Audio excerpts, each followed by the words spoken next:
जब किसी रिश्ते में सब कुछ ठीक चल रहा होता है, भरोसा, अपनापन और आदतें एक दूसरे में इस कदर घुल जाती हैं कि इंसान ये मान लेता है कि अब कुछ बदल नहीं सकता।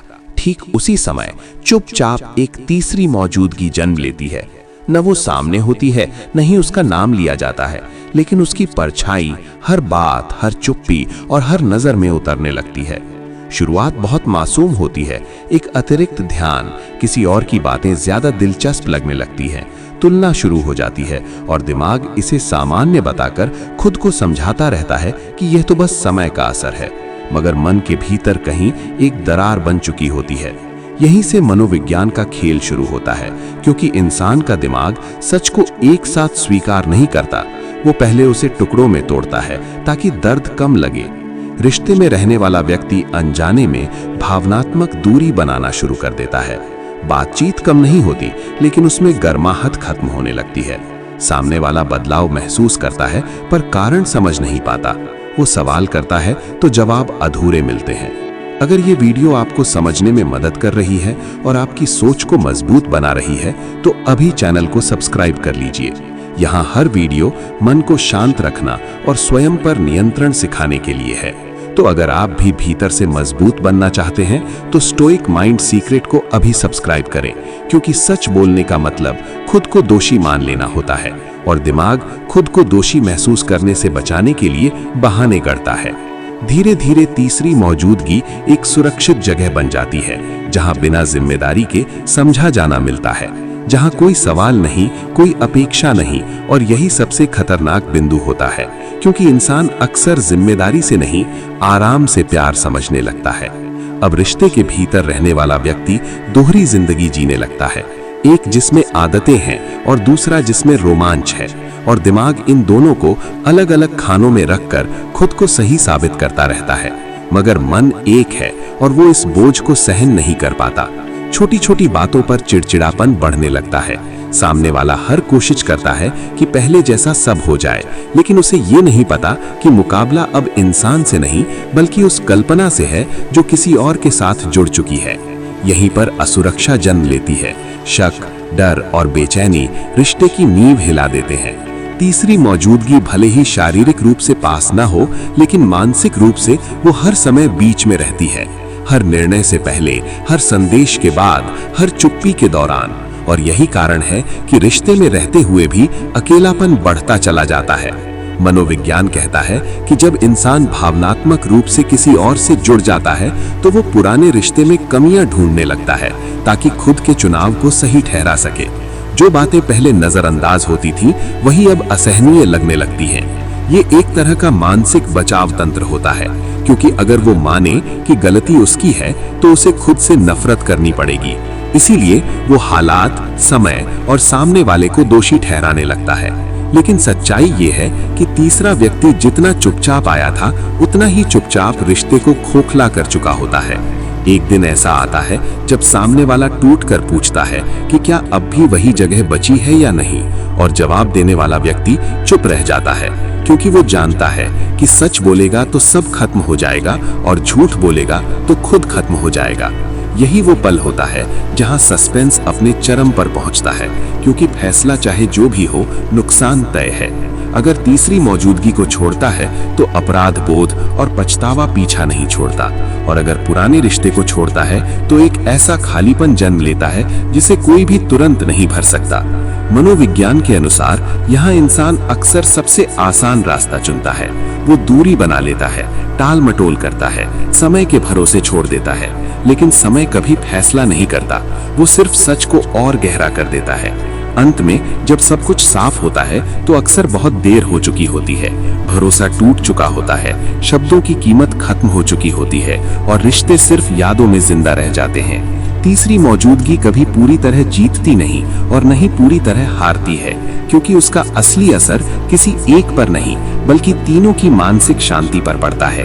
और कहानी यही खत्म नहीं होती, क्योंकि जो इंसान एक बार इस चक्र से गुजरता है उसके भीतर हमेशा एक डर रह जाता है कि कहीं फिर से कोई तीसरा ना आ जाए, और यही डर भविष्य के हर रिश्ते को प्रभावित करता है। इसीलिए जब भी किसी रिश्ते में कुछ बदलने लगे तो सबसे पहले उस खामोशी को समझना जरूरी होता है, क्योंकि अक्सर सबसे खतरनाक चीज वही होती है जो बिना आवाज के बीच में आ जाती है। असल में वहीं से शुरू होती है जहां ज्यादातर लोग उसे खत्म मान लेते हैं, क्योंकि जब सच्चाई सामने आ जाती है या खामोशी सब कुछ कह देती है, तब रिश्ता टूटता नहीं है बल्कि इंसान भीतर से बिखरना शुरू करता है। बाहर से सब सामान्य दिखता है, लेकिन अंदर दिमाग लगातार सवालों की आग में जलता रहता है। क्या कमी थी, गलती कहाँ हुई, और सबसे खतरनाक सवाल ये कि अगर सब ठीक था तो तीसरा आया ही क्यों। मनोविज्ञान कहता है कि इस चरण में इंसान यादों को दो हिस्सों में बांट देता है, एक वो जो उसे सुकून देती हैं और दूसरी वो जो उसे दोषी महसूस कराती हैं। वो बार बार पुराने पलों को दोहराता है, शब्दों के पीछे छिपे अर्थ ढूंढता है, छोटी छोटी बातों को बड़ा बनाकर खुद को समझाने की कोशिश करता है कि शायद सब उसकी कल्पना थी। लेकिन रातें सबसे क्रूर होती हैं, क्योंकि दिन में दिमाग खुद को व्यस्त रख सकता है, मगर अंधेरे में सवाल चिल्लाने लगते हैं। अब तीसरी मौजूदगी भले ही सामने ना हो, लेकिन उसका असर सबसे ज्यादा महसूस होने लगता है, क्योंकि उसकी वजह से जो टूट चुका है वो वापस वैसा नहीं बन सकता। भरोसा एक बार दरक जाए तो दिमाग हर अगली भावना को शक की नजर से देखने लगता है। यही वजह है कि इस मोड़ पर इंसान या तो बहुत चुप हो जाता है या फिर बहुत ज्यादा सवाल करने लगता है। दोनों ही हालात रिश्ते को नहीं बल्कि इंसान को थका देते हैं। उधर जो व्यक्ति बीच में फंसा था वो भी शांति में नहीं होता, क्योंकि दिमाग उसे लगातार याद दिलाता है कि उसने किसी के भरोसे को चोट पहुंचाई है। और अपराध बोध एक ऐसा जहर है जो धीरे धीरे आत्मसम्मान को खत्म कर देता है। वो खुद को सही साबित करने की कोशिश करता है, कभी हालात को दोष देता है, कभी अकेलेपन को, कभी ये कहकर खुद को बचाता है कि दिल पर जोर नहीं चलता। लेकिन मनोविज्ञान साफ कहता है कि दिल पर भले जोर ना चले, फैसलों पर जरूर चलता है, और यही सच उसे भीतर ही भीतर तोड़ता रहता है।